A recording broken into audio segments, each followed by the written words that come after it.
It's Darrell Owens, Legacy Maker Sports Network, and you're watching Gold Standard Wrestling. Let's go.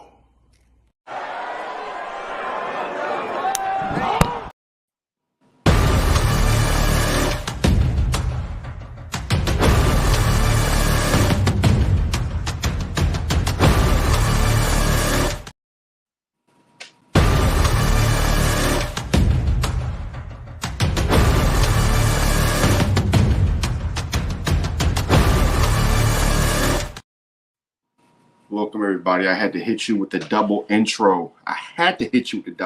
Why not? The intro is so hot.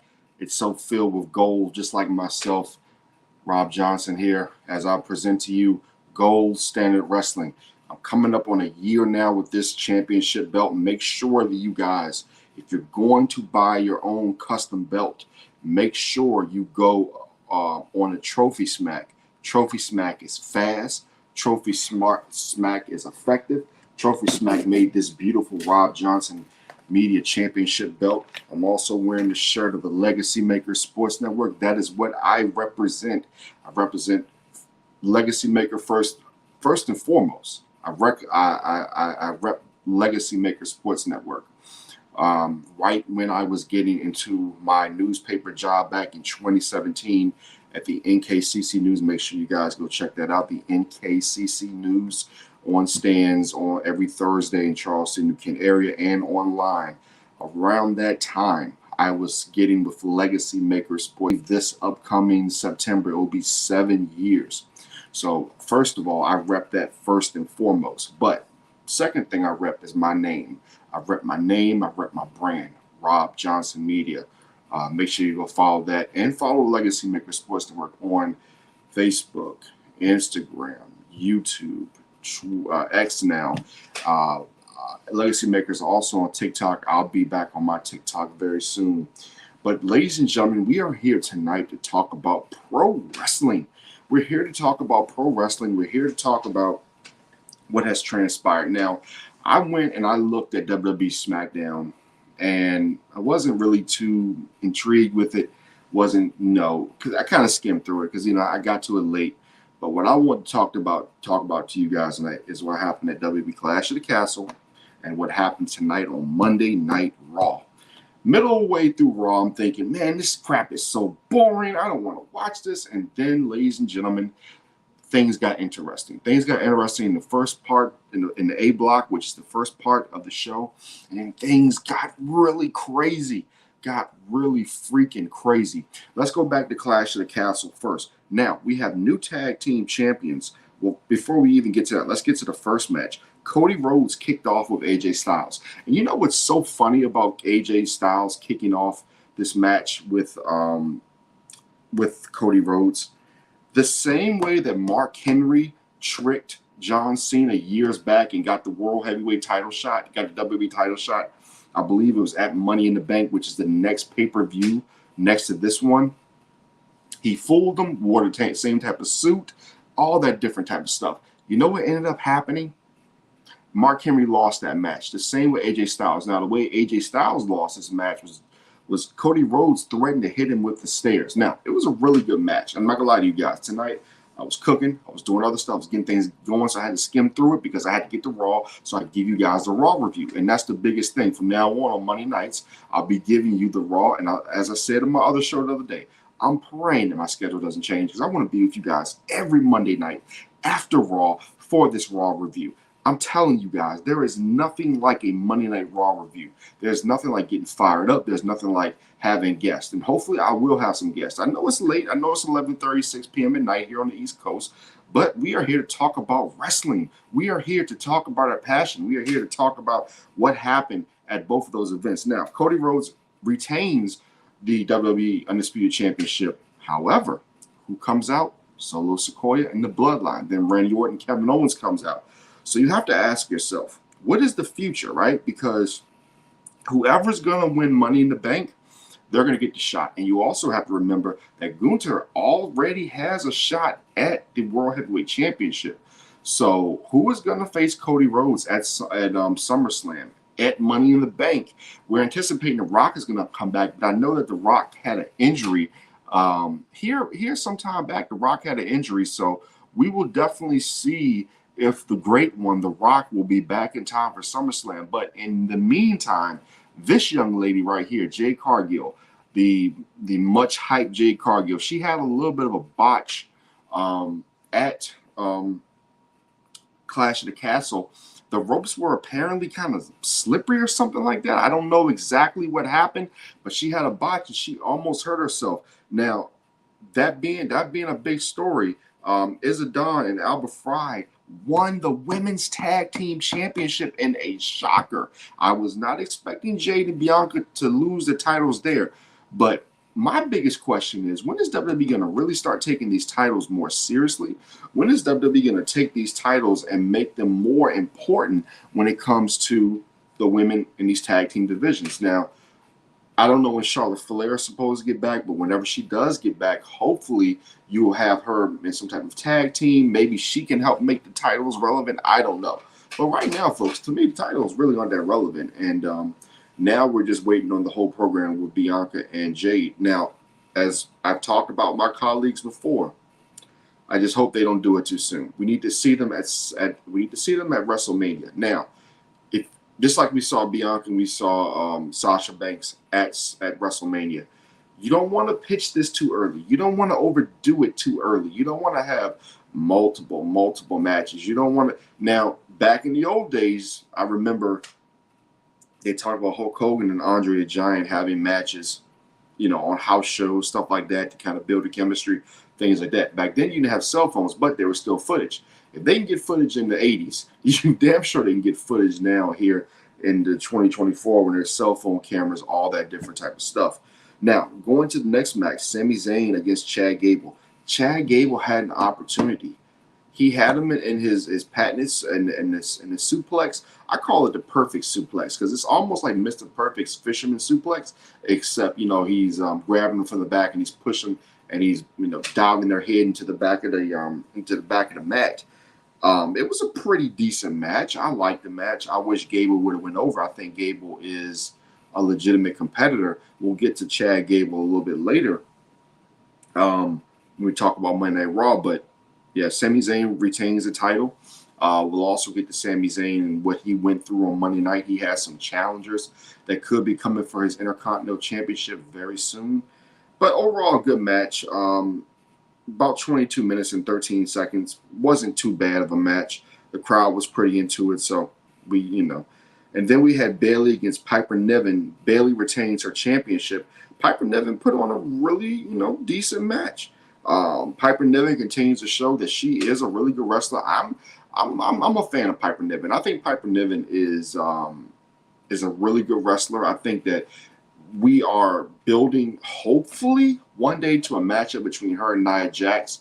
The power of the heavyweights, the power of the big girls who can move, who are agile, and it would be a clash of titans, in my opinion, because one of these days they're gonna meet up in a singles match, and we're going to see what they're all about. So great job by Piper Niven. Bayley keeps the title.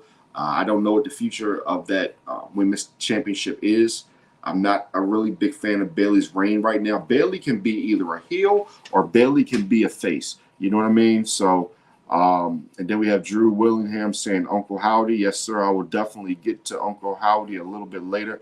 Everyone knows I'm not a big fan of. Everyone knows I wasn't the biggest fan of Drew. I'm saying not Drew. I wasn't the biggest fan of Bray Wyatt, but at the same time, he was always very creative. And it's wrestling. It's not personal. I just wasn't a fan.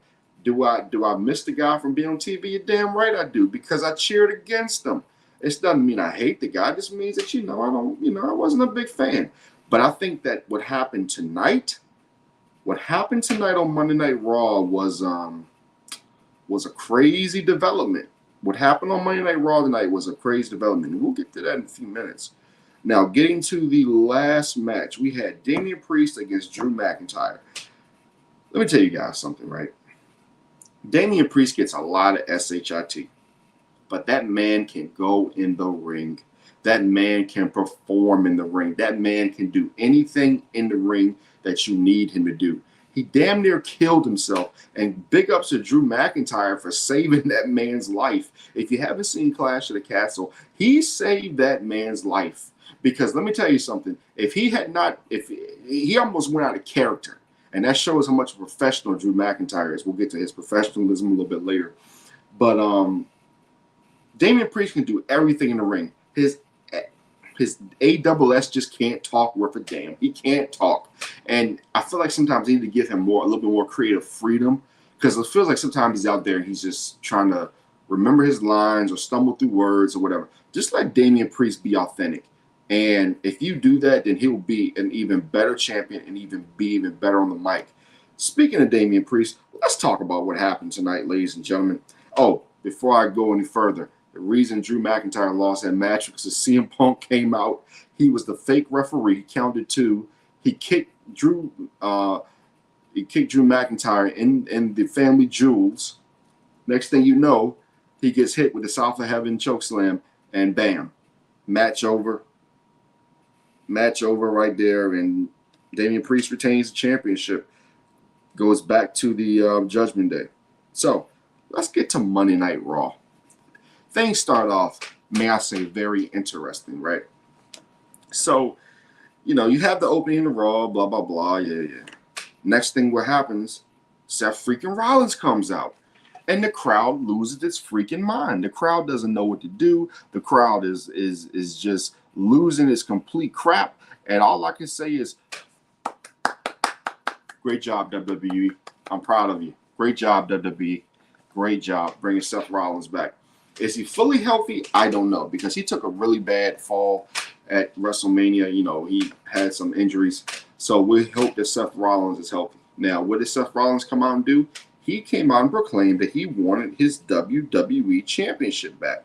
He came out and said, look, guys, I'm not here to just play around. I'm here to win the title that I created. So after that, what happens? Damian Priest comes out. They get to talking. And Damian Priest straight up says, hey, dog. As Damian Priest says it. I'm trying to think of exactly how Damian Priest says it. He's like, look, dog. I think that's how he says it. He's like, look, dog. Blah, blah, blah. Basically, Damian Priest said, if you want this championship, no need for you to be in Money in the Bank. You don't have to be in the Money in the Bank. Come out to this ring at Money in the Bank and face me one-on-one. So the gauntlet has been laid down. Seth freaking Rollins against Damian Priest for the World Heavyweight Championship at Money in the Bank. Will we see it? Will we not see it? We shall see. I definitely think that it's an interesting angle. I don't know how they would figure it out, because if Priest wins, you can't really cash in on him. If Seth Rollins wins, then you would think you have to keep it tight. Nobody's going to cash in on him. Or the winner could be over on SmackDown. We don't know. There could be some surprises. Who knows? All we know is that Damian Priest against Seth freaking Rollins is a possibility. And that, ladies and gentlemen, that's money. That is a money match. That is between two great competitors in WWE. Now, the first match, I believe, of the night, and if I get my order off a little bit, forgive me, but, I was in and out on Raw trying to get things done, trying to get the show repaired, all that good stuff. Braun Strowman defeats Chad Gable. In this match, Braun Strowman continues to look strong. He continues to look like, it's funny. It's funny that when Braun Strowman started growing the little patch back, he got his powers back. When Braun Strowman went bald, it's like he almost lost his power. It's like he became this other guy who wasn't that good anymore, right? And all of a sudden, he's come back and he looks rejuvenated. He looks like the actual real Braun Strowman. Can he be a little quirky at times? You're damn right he can. But his mission is to destroy the Judgment Day. And with Chad Gable, his family walked out on him. Otis, and the rest of the crew, they walked out on him. They're done with Chad Gable. Chad Gable is no longer, the Alpha Academy is no more. It's just a thing of the past. So that just is what it is, folks. Next, we had Io Sky versus Kiana James and Zelina Vega. This, folks, was actually a really good triple threat match. I feel like all the ladies played their part. I feel like Zelina Vega continues to shine. She continues to do great things. I'm a big Zelina Vega fan, but Io Sky wins this match to win the qualifier for the Women's Money in the Bank. Io Sky is very interesting because she has the ability to be on her own. She doesn't need Damage Control. In fact, Damage Control, even with Bayley, was losing steam for me after SummerSlam when they appeared. I believe it was what, 2 years ago when they attacked, when they came out to basically stare down. I believe it was Bianca Belair. After that point, after a few months, I just wasn't a fan of it. So I'm glad Bayley's out of the group, and I think that the group should just should just disintegrate after a while because it's no longer a relevant group. You know, you have Asuka who's injured. You know, it's just quirky right now. The group is very quirky, and I believe that these ladies can be on their own and get things done on their own. You had a few backstage segments. You had Liv Morgan, you know, coming after Dominic Mysterio all night wearing his vest, doing this. There was a segment about the room key and did Dom take the room key? And oh my gosh, this woman ain't defending the title. We talk about Roman not defending the title. Man, this woman don't. You know, it's like she's not even the champion. It's just like she's just the Dom Mysterio groupie or whatever. So hopefully we can get her defending the championship very soon, or at least in the ring. I think she's a very mediocre champion, you know, but by them doing this to their champion, by them having this type of segment, having this type of storylines with their champion, I mean, it's okay. I just hope when Rhea Ripley gets back, she takes her out because I'm sick of Liv Morgan. I know a lot of people are sick of Liv Morgan. She's not that good in the ring, you know. She's a looker or whatever, but you know, when it comes to in-ring action, she's not Rhea Ripley. So hopefully when Rhea Ripley gets back, she dominates this girl and takes the title back from her.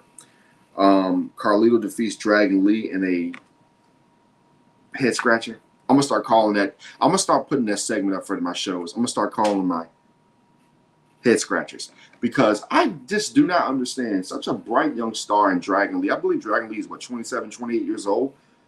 WWE needs to establish either a cruiserweight or a light heavyweight championship as quickly as possible. And I say this because you have so many good stars. Even look at Dominic Mysterio. You look at his father, Rey Mysterio, right? Rey Mysterio was one of the men who helped put that cruiserweight championship on the map. Why not create that same championship for Dominic Mysterio? I'm sure he don't weigh that much. He don't look like he weighs that damn much. Like, if you really want to make Dominic Mysterio and Dragon Lee and all these guys the next big thing in cruiserweight wrestling and all that good stuff, bring back a cruiserweight championship or bring back the light heavyweight championship. Do not bring back that 205 Live crap. That 205 Live belt is purely one of the most ugliest, disgusting championships in the history of wrestling. And there have been some ugly titles. We've had the 24/7 championship. We've had the hardcore title. But I'd rather have that stupid, ugly hardcore title than that 205 Live purple championship. That was a complete embarrassment. And you had guys who actually had talent. You have the guys now. You remember when WWE had the guys who could wrestle cruiserweight, could wrestle light heavyweight? I believe light heavyweight, you can go up to like 230 pounds. So you could use that, you know, any which way because you got plenty of guys who are 230 and under. Or you can use a cruiserweight championship. Hell, back in the old days, it was 220 pounds for a cruiserweight championship. You know what I mean? So you could go so many different ways for that. You know, if you're WWE, you have so much talent on that roster, so many high flyers, guys who can do certain things. You just have to, in my opinion, make sure that you do things the right way. So that's how I'm looking at that, folks. That's how I'm looking at that situation. So when we look at the entire situation of that match again, I just think that you gotta do guys like that better. You gotta do guys like Dragon Lee better. So we'll revisit that as time goes on. Now, what happened next was crazy. You had this man right here, and hopefully I have this graphic, and he looked as mean in this graphic as he looked tonight. Drew McIntyre came out and basically said he can't take it anymore. He quit WWE. That's what he did. He came out. Drew McIntyre came out tonight and said, I quit this company. And then you saw the dramatics in the backstage with him and Triple H and Gorilla. If people don't know what Gorilla is the backstage area where they start the music, where they, make sure the wrestlers get through the curtains all right, etc., etc. And Drew McIntyre just say he quits. And it's funny because CM Punk will be in Chicago at SmackDown, which is funny because he's a Raw superstar, but he will be at SmackDown this Friday. Does Drew McIntyre show up? Does Drew McIntyre attack CM Punk in his home country and in his home turf, just like CM Punk did to him? Is it revenge tour time? We shall see. I think that there are a couple of angles from this, right? First one is you look at CM Punk still being injured. This saves him. I keep dropping my belt. This saves him if Drew McIntyre needs to rest some of his injuries as well, and it gives both guys the ability. It gives both guys the ability to get healthy. Or this could just be a play. This could be a situation where you have Drew McIntyre playing possum, where CM Punk shows up. And we'll see. We will definitely see. You can always tell by the time. That's how I knew how Raw was going to have a surprise tonight, because the main event ended with like 8 minutes to go in the show, and they've been really tight with the time. They've been getting off air at 11:01. Back in the old days, they would go on to like 11:08, stuff like that. They're getting off the air at 11 o'clock. They're really strict about the time now. But I knew when there was 8 minutes to go that something was about to go down. It reminded me of when Cody Rhodes got his ASS beaten down by The Rock. They had time left after a match, and you saw what happened that night. And then tonight, we'll get to that in one quick second, because that was a show. But yeah, Drew McIntyre, he quit, and I'm sure he'll be back. Caden Carter and Katana Chance defeated Damage Control. We just discussed Damage Control. We just discussed how Damage Control is not the same. We just discussed how Damage Control is not as effective as they used to be. I think that it's time to break these girls up. It's just not working for me anymore. I'm just not a fan of what they're doing. I'm not a fan of anything that they have going on. I'm just not enamored with it, guys. I'm just not enamored with what they got going on. So we shall see what happens here in the future. But Caden Carter and Katana Chance, in my opinion, I think that WWE, if they see what they're doing, right? If they see how good these girls are, get these girls back to tag team championships. You take them off Bianca, you take them off Jade. Maybe that saves them too from losing to these girls. But as we saw at Clash of the Castle, Bianca nor Jade took the pin. It ended up being Shayna Baszler after the move by Bianca and Jade. So yeah, give Katana Chance and Caden Carter a chance. They're really good wrestlers. I think that they have a good chance of being even better. Braun Breaker, I gotta do this. I gotta do it. Braun Breaker, Lord have mercy, against Sheamus in an absolute, to use Sheamus's words, a banger. Folks, Braun Breaker leaped from the apron all the way through the table. And not only that, but Kaiser decided to bring his stupid butt out and attack Sheamus, which gave Sheamus a disqualification win. Now, not only did Braun Breaker spear Sheamus, Braun Breaker was all the way at the top of the ramp, right? Kaiser gets out the ring.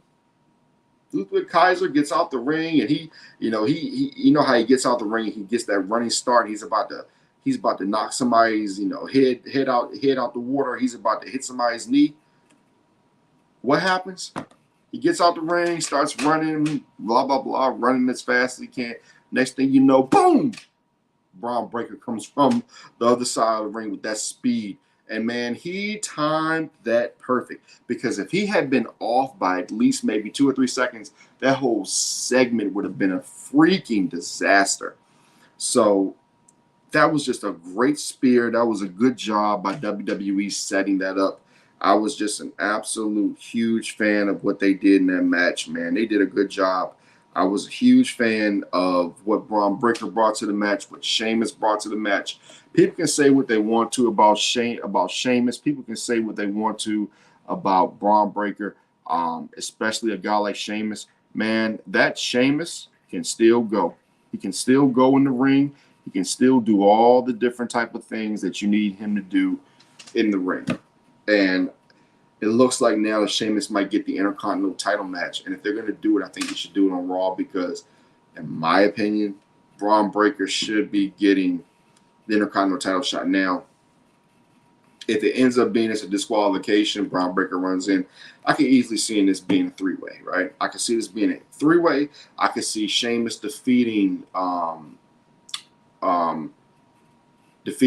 Zayn to get him out of the way so that you can have an absolute thriller at SummerSlam between Sheamus, who never had Intercontinental Championship, to finally have that title around his waist against Braun Breaker.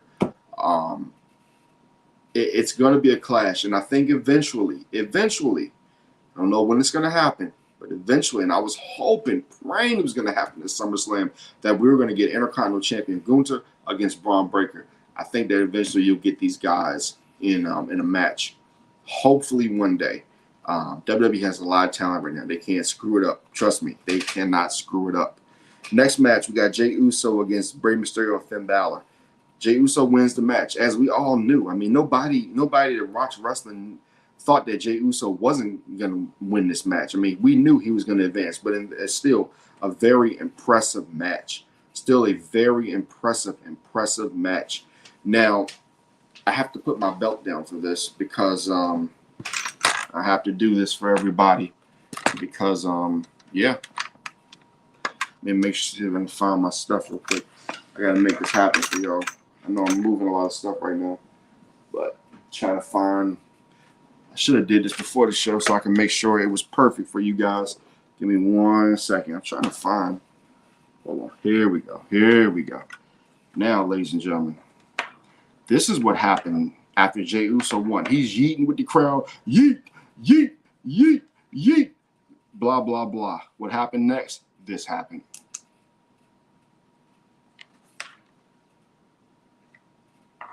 Yep. He's got the whole world in his hands. He's got the whole world in his hands. He's got the whole world in his. I said I'm not a Bray Wyatt fan, but damn it, he's legendary. Get over it. He's got the whole world in his hands. That's right, ladies and gentlemen. It finally happened. It finally happened. Uncle Howdy and the crew are back. And let me tell you something, folks. They are more dangerous and more scary than ever. People were in the back. And we know this is kayfabe, whatever. But listen, the dramatics of it was so crazy. It looked like you finally saw Sister Abigail. Chad Gable was in the back with blood coming from his head like it was a horror movie. It was funny as hell. But it was scary. It was funny, but it was scary because Chad Gable's got the blood coming from his head. You got people laid out, look like a horror movie. You finally you start seeing the Wyatt members, and then you see Uncle Howdy.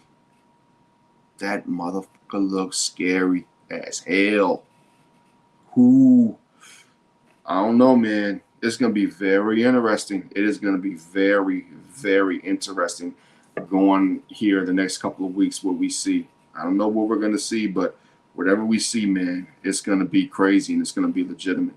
So basically, guys, this is how it is. That's my show. That's Gold Standard Wrestling. Next week at 11:30 p.m. Eastern Time. I'll probably go about 30 minutes, a little bit longer possibly. But next week, what we're going to do is I'm going to see if I can watch Speed. Speed has just been escaping me. I haven't been able to see WWE Speed at all. But what we're going to do next week, we're going to go over NXT, we're going to go over SmackDown, and we're going to go over Raw. And we're going to give you some of the biggest, most important rumors and things like that. As Gold Standard Wrestling continues to get bigger, as you guys know, I've done Gold Standard Wrestling in the past. This show is nothing new. I don't count the episodes. I'm probably on like episode 10 or 11, 12, whatever. I count the Rob Johnson Sports Show, which is I'm on episode 53 right now, but I don't count these episodes. I just let it flow. Whatever happens, happens as far as episodes I have. I have to probably go back and count how many episodes because I don't know. But we're gonna do NXT again, SmackDown, and we'll do Speed hopefully, and we'll do a Raw review. Now, the thing also I want to do is continue to go with the rumors. I want to do more wrestling rumors. I want to give you more of the scoop, what's going on. If I get a chance, I'll also try to include AEW as well. It's a lot of wrestling for me to pack in on one night, but I'll definitely do that. I'll try to get you guys out the review. I know a lot of times when you listen to wrestling podcasts, they come out the next day. What I want to do is give you the week wrap up. So basically from Monday to, what is it? Monday Night Raw, NXT, AEW, SmackDown. We won't be reviewing Rampage. We won't be reviewing Rampage. Not Rampage. We won't be reviewing the Saturday night show for AEW too much unless there's a lot of big happenings going on. But definitely every Monday night at 11:30, come here with me, Rob Johnson, as I talk to you about wrestling. This has been Gold Standard Wrestling. I'm glad you guys joined me. Make sure you guys subscribe to the Legacy Maker Sports Network. Make sure you subscribe to Rob Johnson Media on all platforms: Facebook, Instagram, Twitter, and TikTok. Well, X now. You all have a good night, and I will see you tomorrow. Give it 3 p.m. I'll be back on tomorrow at 3 p.m. For Rob Johnson Sports Show, episode 54. Gold Standard.